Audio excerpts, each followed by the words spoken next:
comment on trouve de la main-d'œuvre, notamment la population agricole des agriculteurs vieillit. Il faut une certaine expérience et de la formation pour pouvoir ouvrir une exploitation. Comment on fait pour renouveler cette population-là? Vous avez dit que les filières professionnalisantes ont été saccagées, les BTS, les bacheliers, les DUT. Est-ce que c'est une des mesures? Est-ce que ça suffit? Que faire d'autre pour retrouver de la main-d'œuvre? Bah, vous touchez juste, hein, on voit qu'on est dans une école d'ingénieurs. Parce que la plupart du temps, on ne me demande pas comment on fait. Moi, c'est une de mes questions permanentes, hein, quand on écrit le programme, que les gens viennent avec leur copie, quoi. Hein.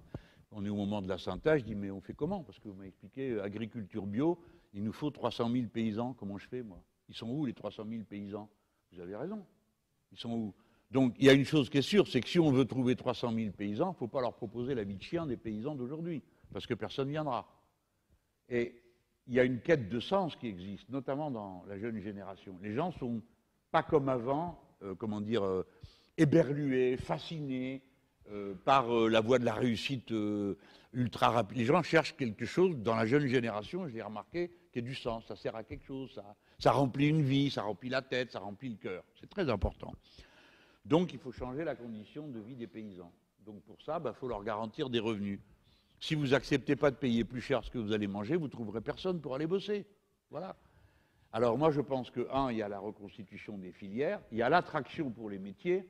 Alors ça, c'est plutôt culturel. Hein. Non, vous allez dire que je pars encore dans les...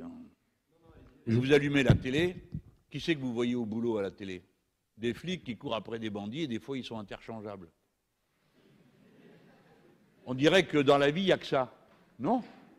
Non, mais la dernière fois que vous avez vu un ouvrier ou un paysan au travail à la télé, marquez-le, hein, parce que c'est 60% des personnages que vous voyez à la télévision, dans toutes les séries, c'est des cadres. Et 2%, c'est des ouvriers. On croirait qu'on est une société de cadres, mais alors pas du tout. Hein.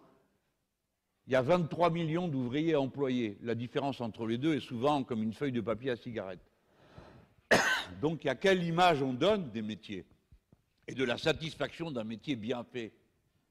Ça peut faire ricaner des gens qui n'en ont rien à faire, mais ceux qui sont dans le boulot, ils comprennent un concept comme aimer son travail, aimer bien le faire, parce que plein de gens sont comme ça.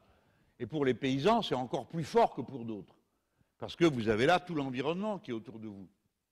Donc moi, je crois qu'on peut recruter 200 ou 300 000 paysans, mais il faut leur garantir un bon niveau de vie et il faut garantir des structures qui permettent aux gens de se relayer au travail, pour que la diminution du temps de travail, ça concerne aussi les paysans et les paysannes. Parce que sinon, le paysan, il reste tout seul, parce que personne ne veut partager une vie pareille, et il travaille comme un cheval et il se tait comme une carpe, prix Nobel de biologie. Voilà. C'est ça la condition. Et bien on ne peut pas convaincre quelqu'un d'aller faire ça. Donc il faut le changer, et vous devrez le payer. Si vous ne voulez pas payer, vous n'aurez plus de paysans. Et vous devrez continuellement attendre que des paysans à l'autre bout du monde veuillent bien s'éreinter la vie pour vous amener ce qu'il y a à manger. Vous savez comme moi que ce n'est pas possible. Voilà ma réponse.